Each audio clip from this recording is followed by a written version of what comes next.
guys, welcome back to Ashar Books. So today I'm going to do my June Part 1 wrap-up. I read about 4 books this month, so I'm going to go ahead and start talking about those. So the first book I wanted to talk about is the one that I kind of mentioned in my last video that I was going to start, and that was An Extraordinary Union by Alyssa Cole.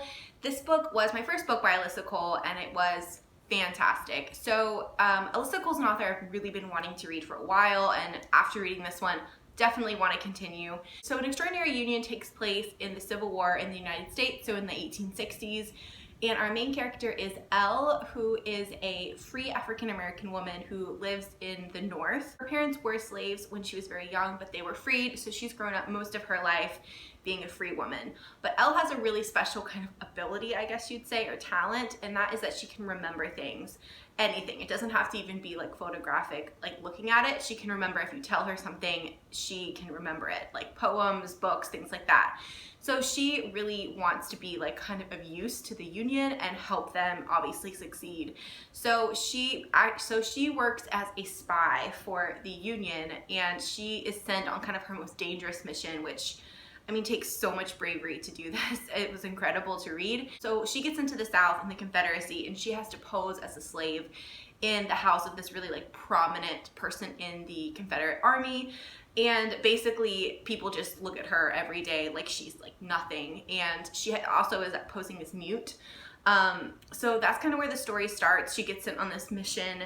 And then the other main character in this book is also a spy, but he's a white man, and he is actually, I'm pretty sure he's Scottish or Irish, but he was working for the Union, but he is sent to kind of pose as an officer in the Confederate Army and also collect all this information and kind of help things in the back. He's working for the Pinkertons, which is kind of like a specialized force in the Union Army, the spies.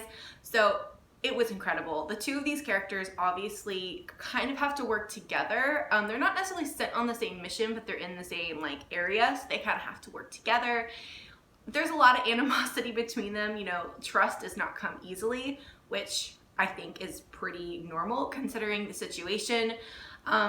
Elle really doesn't want anything to do with him at all to start with, and really doesn't trust him. She wants to kind of complete her mission, which is so dangerous, and just kind of move on. So obviously their love story blooms between the two characters, and it was obviously pretty forbidden as well, given the time and their jobs and things like that. I loved this book. It was at times not easy to read. I think just any kind of book set during the Civil War is not going to be an easy book to read, but I think they're really important, and I love that Alyssa Cole didn't necessarily sugarcoat things. It kind of gave things the way they would have been, and I think she did such a good job of balancing reality and all these kind of like lessons that people need to see in history with the love story that was just beautiful between the two characters, and her writing was stunning. So definitely gave this one 5 stars. Definitely want to continue.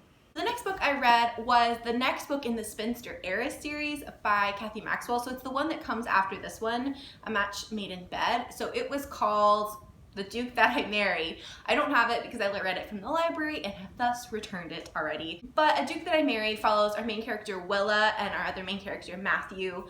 And throughout the first like 3 books in this series, Matthew is kind of like the catch of the season. He's like the bachelor that everyone wants to catch because he is very handsome. He's recently come to this title, and he's also previously to getting this, he was a poet. So it's like very romantic, and all of the girls really like want him, but he's broke. As per this series, he needs to marry someone with money. In comes Willa, who is an heiress. I think she's supposed to be like the wealthiest of all the women in this series. In the previous books though, you do know that Matthew is having this like affair with a married woman, and Willa knows this too. And so when he basically kind of like chooses her because he needs her money, she originally has nothing to say about it. It's between her father and him, and she's like honestly pretty much left out of it, and she doesn't want anything to do with him. She finally puts her foot down, and like the day before their wedding sends them this note that says, "You're free, like I don't want to marry you," basically rejects him. So Matthew shows up and he's like, yeah, I don't think so. So it's basically about these two characters, Matthew and Willa, kind of learning to trust each other, and Matthew had to learn some pretty harsh realities in the sense of he thought he loved this other woman, but was that love? Was it something else? and then Willa really just wants to be appreciated for herself. I really liked this book. I gave it maybe like a 3.5 stars. It was really cute. If you want a cute historical romance, definitely read it. But I will just say it was pretty short, and to me, it was pretty rushed. I just felt like I could have gotten so much more from those characters that I did really like, but I felt like it was on like a speed timer or something. And by the time we got to the end, I was kind of like, I still wanted more, if that makes sense. So it was really cute. Again, it was called The Duke That I Married by Kathy Maxwell. So then I decided to do a bit of a reread, and I reread Mr. President by Katie Evans. This is part of a duology, so the second one's called Commander-in-Chief. This is a book that I read a couple of years ago when it came out, and for some reason I just really wanted to reread it. I love rereading books, I've mentioned that before. It's just a favorite thing of mine. So this book I decided to kind of I wanted something light, kind of something I knew, so I reread it, and it basically follows our two main characters and the main male character, Matthew Hamilton, you guessed it, is running for president of the United States. He's like 35. He's going to be one of the youngest people to ever run for office. His father was president before him, and so he's kind of like the golden boy of the country. And then we have our main female character, who's Charlotte Wells. And Charlotte has grown up in DC. Her father is a senator, and she's kind of been groomed to kind of be in the DC kind of political world, but she doesn't personally have like any political aspirations. She kind of just wants to be of use and help people. So she's much younger. She's only like 23, and the two of them actually met when she was really young, her and Matthew. And she kind of has been like gaga over him for years, but obviously he was much older. There's really no hope there. She just really loved like what he stood for and his family. So it flashes to like present day with him running, and the two of them run into each other, and he kind of talks Charlotte into coming on the campaign trail with him and helping him basically like become president. I just really love this book because it's different. I've never read like a romance that takes place in DC that has to do with politics and like president. So in that sense, I thought it was really great. I still gave it 5 stars. There were a few things when I reread it that I was like, I didn't love like that line or something like that. Really minimal stuff. Overall, it was just such a fun read. I still kept the 5-star rating. If you want something different that's not like your normal set thing that's set in politics, I found that really fascinating.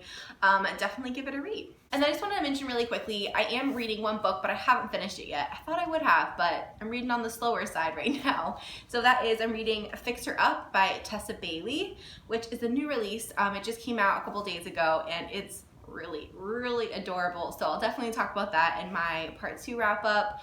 But so far, I'm absolutely loving it, so definitely look forward to hearing a little bit more about that in the second half of the month. Those are all the books that I read for the first half of the month. I did just want to also mention real quick that I am going home, kind of on vacation for a couple of weeks, just to visit family and friends.